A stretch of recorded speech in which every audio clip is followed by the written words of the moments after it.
Sinead took up the story. She's only the most famous actress around, and the newspapers have been full of gossip about the filming of her new movie down in Wicklow. When you saw her on the red carpet wearing your... what are those things called again? He frowned.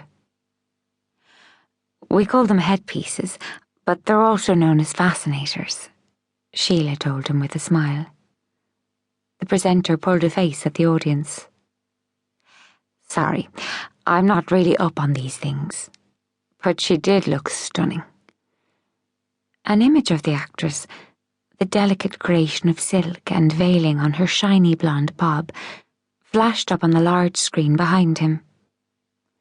That must have been an incredible moment, Sinead, seeing one of your designs on the head of a famous actress at the BAFTAs. Describe for me how you felt. I honestly can't. It was amazing. I was in shock. I couldn't believe it.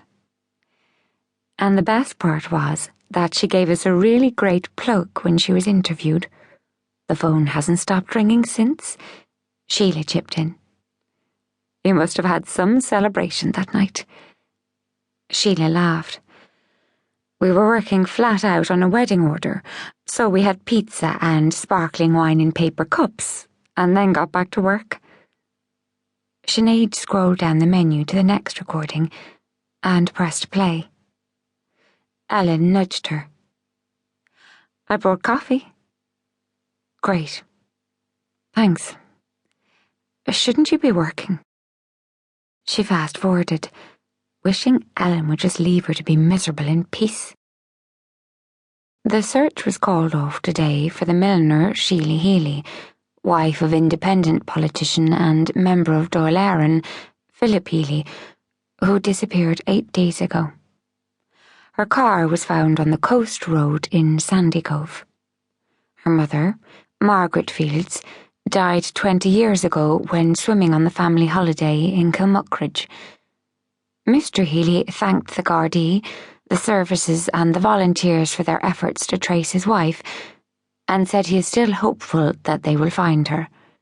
He, Sinead's father Kieran Fields, brother businessman Max Fields, and twin sister and business partner Sinead are being comforted by friends.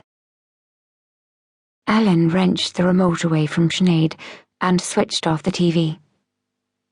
Enough. You've got to stop watching this stuff. It's been nearly a year. Only 8 months, Sinead snapped. She disappeared on March the 1st. But she's gone, sweetie. And you're not. Sinead swallowed back the tears that were never far away. I'm not sure I can go on without her. Of course you can. Ellen rubbed her back as if she were a child. You're not alone. You've got me and Rory and Max and Dylan and your dad. Yeah, right, Sinead grunted.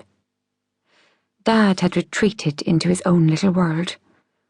Her brother meant well, but he wasn't the sort that you ever had a heart-to-heart with. Dylan. She sighed.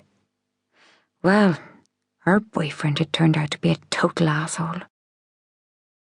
He had been sympathetic for the first couple of months after Sheila disappeared, but he'd grown tired of her moping around and spent more time out wandering the hills and beaches with his bloody camera than he did with her.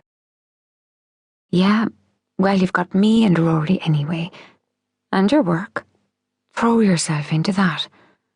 It's what you love, and blot out everything else. Whenever Rory's worried about the business, I send him into the kitchen to bake, and within a few hours he's calmed down. Sinead pulled away and dragged her sleeve across her eyes. Sheila was the brains of the business. I don't have a clue, to be honest. When I try to sew, my fingers feel clumsy, as if I'm wearing rubber gloves. I can't even sketch. She broke off as the familiar feeling of panic overwhelmed her, and she reached with shaking fingers for her coffee. Caffeine, alcohol, and sleeping tablets were all that got her through lately.